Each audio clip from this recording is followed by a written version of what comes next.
Welcome to the Theological Lens, where our goal is to see the world, our daily walks, and our worship transformed by the truth of Jesus Christ. Our content is saturated with Scripture, overflowing with faith, and rooted in the good news of the cross.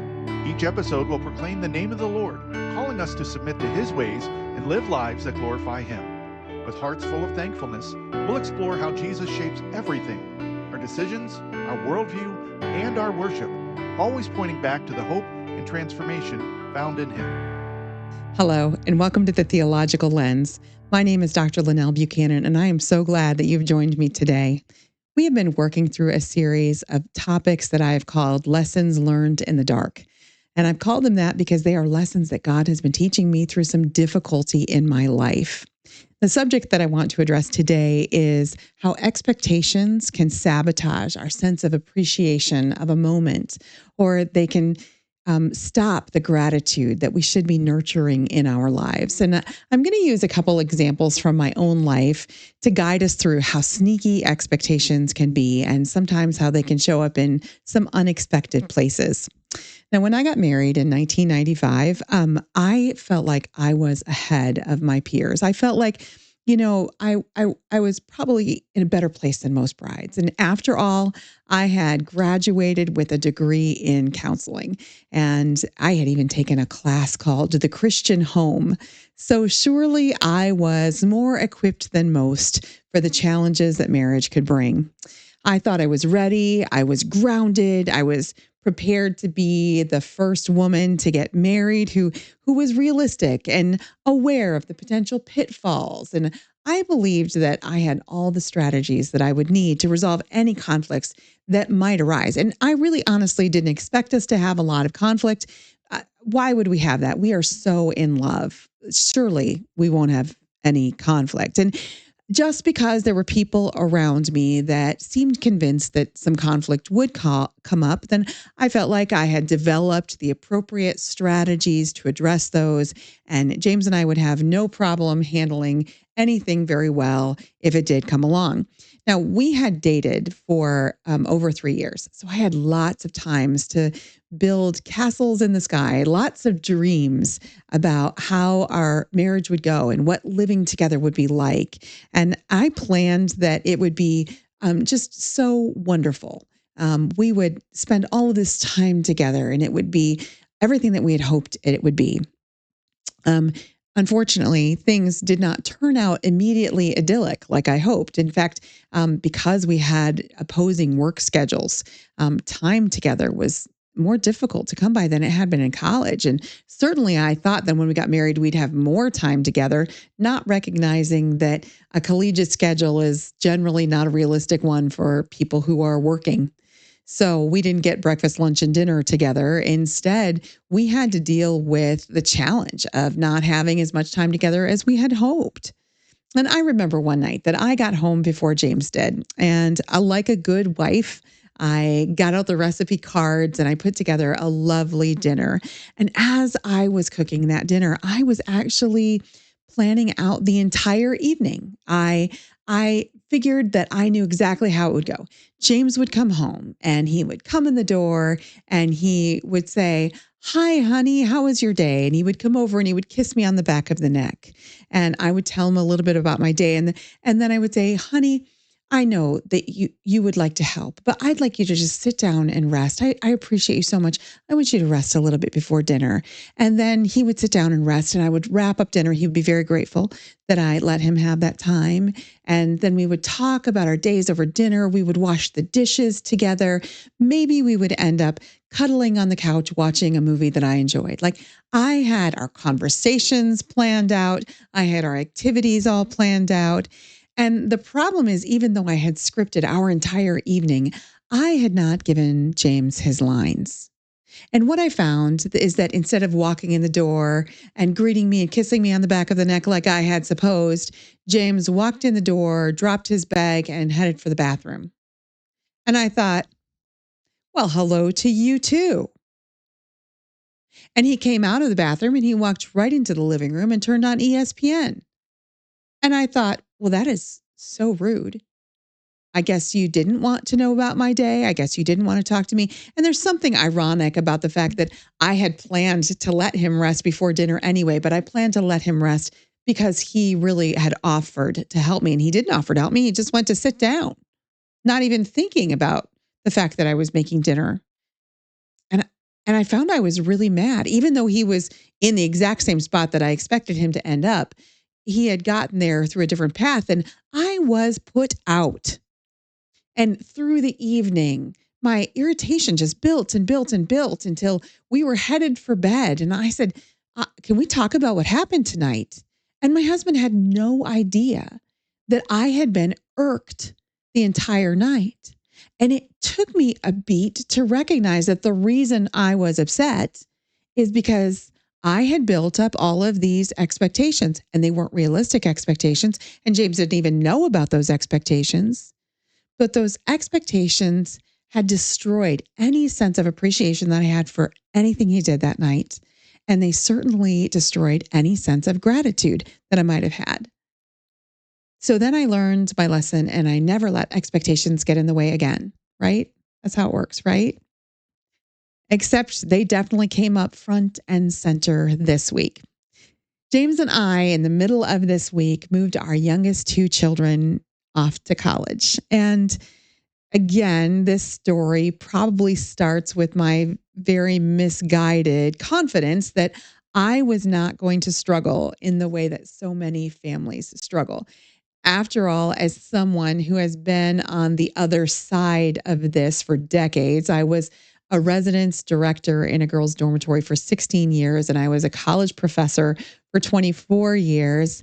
I have seen lots and lots and lots of move-in days. I have watched a lot of families go through this, and I have had an untold number of moms walk out of their cars and right into my arms as they were wrestling with leaving their daughter at college. You know, many of them were facing what we sometimes refer to in the United States as the empty nest, the time when all of our little hatchlings are now off and we find ourselves alone again. And that is a complete reordering of all of the roles that we have had for the last probably about 18 years. And it's a reordering of all of our priorities that have developed over that time. And some of those women were leaving in my care a daughter who had grown to be so much more of a friend. So I know that for many parents, empty nest is hard. And I have seen the research that says that there are some couples, they find themselves very, very disconnected when their kids leave home. Maybe the time up until that point had been very centered on the children and their activities and their needs. And maybe they let themselves drift apart, not taking the time to nurture their intimacy and their bond together. I know that's true. In fact, I've even seen the research that says that after the empty nest, divorce increases by about 40%. That's a study that came out in the Journal of Marriage and Family. And I've seen that. So I know that there are families that sometimes really struggle with that. But to be honest, I was not concerned about this. I mean, James and I have maintained our connection. I was actually kind of excited about having a little more time just together. And listen, when my sisters and I left home, my parents changed the locks and got a hot tub. So I've seen some modeling on this topic. James and I might not get a hot tub, but we are going on a cruise to the Caribbean. So there were some bright spots to come. Surely dropping our kids off would not be a very upsetting experience for us. Maybe it would really be fun, and watching our kids get introduced to this campus and the new life that they were going to live. And maybe we would be like those families that take pictures all over campus together with grins all over our faces. Friends warned me. A dear one said to me, listen, I was fine with my son, but when it was my daughter, I cried all the way there and all the way home. I really had people say, Linnell, be prepared for this one to be tough. But to be honest, I wasn't thinking that way. It didn't make sense to me that I would weep over this because after all, this is what we have been working towards for a really long time. since God handed us those children, since we brought them home from the hospital, we had every expectation that college would be part of their life. It only made sense. And it made sense in part because their father and I worked in higher education. So, of course, college was going to be important. It's always been the plan. And I tell the story, I remember overhearing my kids playing the game of life on the Wii. And in that game, there are different spots where you have to make choices. And I listened to my oldest son berate my daughter because she had done things out of order. He said, "You can't get married until you go to college first." And I remember overhearing that and just loving it. Like, I agree. Go to college first before you get married. I understood the value and the priority. And of course, we expected that our kids were going to attend college. We've known this was coming. We had been preparing for this moment. Our oldest honestly didn't want to attend the college that we worked at. He felt like our shadow was really, really big there. And so he kind of wanted to go somewhere else where he would have independence and a different experience than what he had known growing up on that college campus. And the downside was that unlike where I worked and had benefits that gave us discounts on tuition, that other college did not give us discounts on tuition. So when he ran those numbers, he chose to attend the college I worked at. And that meant that 4.5 years ago, I moved Matt into a college dormitory, but that college dormitory was like 300 yards from the dorm that we served in. He was home on the regular, usually because he was hungry and wanted food. But I was blessed to have Matt in my classes, and I got to be a spectator in the way God grew him during his time at college. I got to watch people that I worked with, dear colleagues, just poured into my son, and God did great things. And I was just so lucky to be able to watch that, enjoyed that thoroughly.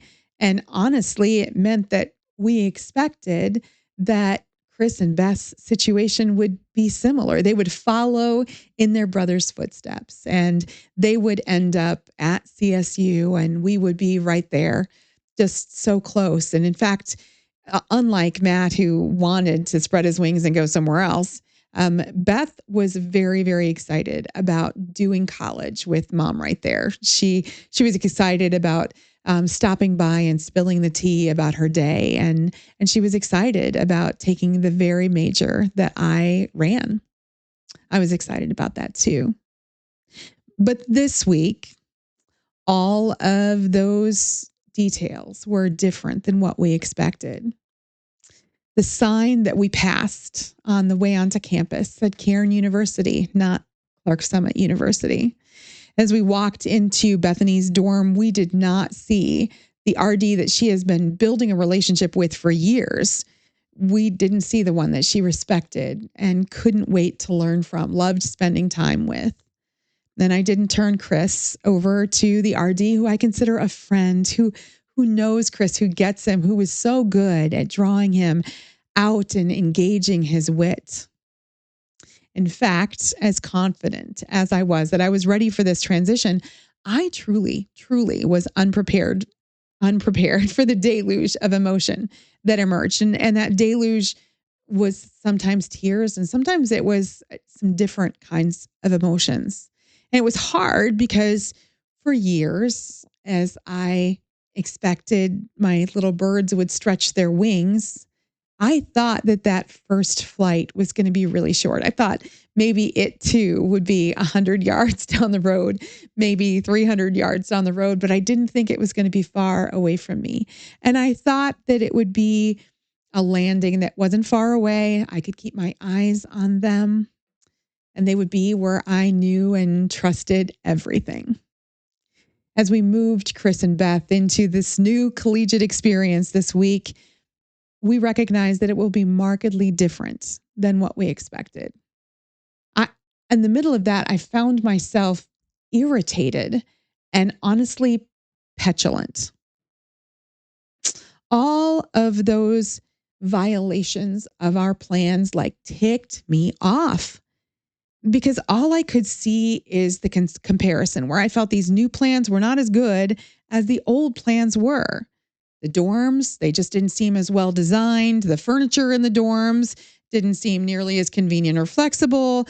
The RDs I didn't even meet, and I know that they're new to the job and maybe untested.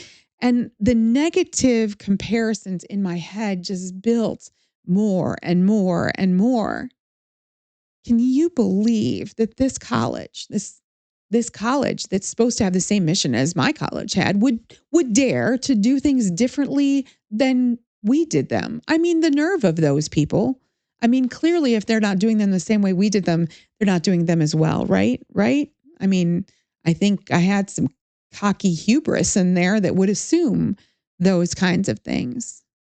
So as I was helping Beth set up her room, get her bed all made, get her things all organized, externally, I was pointing out every positive that I could think of, probably not that many. But internally, I was somewhere stuck in a place between pity party and a full blown temper tantrum. I mean, I was just upset. I was not in a good place. Certainly not a place of gratitude to the Lord for the opportunity to send our kids to a biblically centered college. So I wasn't running around with Beth and taking pictures in these spots that she will come to know as home. I was honestly just irked. My petulance was pride and selfishness. I want what I want for my kids, and I want what I think is best for my kids. And I had this plan, I had these expectations, but my plan wasn't God's plan. As I have been known to say in class, there is a verse for that. And in fact, in this situation, there are lots and lots of verses for that within scripture. I'm going to point out just a few of them. Proverbs 16, verse 9 says, "In their hearts, humans plan their course, but the Lord establishes their steps." And similarly, in Proverbs 19:21, it says, "Many are the plans in a person's heart, but it is the Lord's purpose that prevails." These passages remind us a bit of our powerlessness, and that's not something I like. It turns out that our planning cannot overcome one critical variable, and that variable is we're not the ones who are in charge. And furthermore, we shouldn't be the ones who are in charge. We have such a limited perspective on things, and we only know things from our time and our moment and our sense of wisdom. That's not enough. For that reason, our expectations are so often misguided. Sometimes they're just flat out wrong. And worse than that, our expectations rob God of our gratitude. Many years ago, I watched a video series, and in that video series, the teacher pointed out that when our desires become expectations, what happens is that the fulfillment of those things, it isn't special, it isn't deserving of gratitude or acknowledgement, nothing. It's just the way things are supposed to be. And I can give you a couple examples that might help you identify this. When we were first married, my husband made sure to be the one to pump the gas. I think part of it was because he came from New Jersey, and in New Jersey, you don't pump your own gas. Somebody pumps it for you. So when he came to Pennsylvania and had to pump his own gas, it was like, ooh, who wants to do that? He just wasn't used to it. Now, I was from Michigan. I was used to pumping my own gas. And at the time, I really didn't think of it as that big of a deal. But he didn't like the fact that I would be pumping gas. And so he would put the gas in our car, and he wouldn't turn it over to me until he knew that there was gas in it for me. And I thought that was really so sweet. And along came a time when we got two vehicles. And I wondered, I guess now I'll be pumping my own gas. But you know what? I didn't. He would actually switch keys with me, switch cars, so that he could take my car and fill it up whenever it started to get low. It was just something he did. In fact, to this day, I don't pump gas very often. It's usually when I'm traveling and James isn't there that I have to actually get out and put gas on my own vehicle, because he has worked our entire marriage to take care of that responsibility. That's really awesome. But if I turn that into an expectation, then he doesn't get any brownie points for putting gas in my car. It's just what I expect to happen. It's just what is supposed to happen. It's just what he does. And not only will he not get brownie points for doing it, if he doesn't do it once, then now I'm going to be upset. He was supposed to do that. I'm never supposed to do that. It would be a disappointment if I had to do it myself. See, the expectation turns it from something I should be grateful for to something that I'll just be disappointed in if I don't get it.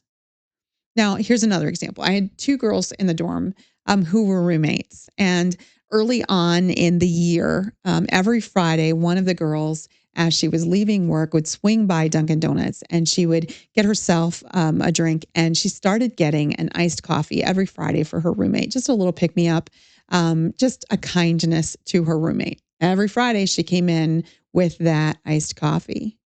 And at first, the roommate was really grateful. And then after amount of time, it became something that it's just what happens on Friday. It's an expectation. And when the roommate stopped bringing them back on Friday, the other roommate was very upset. Like, what is wrong? And why is she not doing this? Because this is what is supposed to happen. The fact that she had turned that blessing into an expectation had undermined her ability to be grateful and to express thanks to her roommate. So we have this problem where when we build expectations, they disrupt our sense of gratitude. It is true in human relationships, and it is true in our relationship with God. When we invest in our plans and we expect Him to give us certain things, we lose the wonder, the delight, and the gratitude for what He provides for us. If we're so certain of the superiority of our plans, then when His plans are different, we will question. And instead of nurturing praise, we're back to petulance. We end up in this perpetual state of disappointment with God. Maybe there's been a time in your life that you have felt disappointment with God. If so, it likely was about something that you expected, that God didn't provide the way you expected. And so instead of an appreciation of what He was doing, you ended up disappointed. Now, I know that His way is best. I know that the path that my children is on is better than the path that I planned for them. Theologically, I know that to be true. But practically, I have to work to get into the right mindset. My pursuit has to be surrender and submission. And honestly, those are words that I don't like. They don't sound fun to me at all. Surrender and submission requires me to get over myself and to get over my own sense of right. And I have a very developed sense of right. And it makes me get over my own ideas of my own wisdom.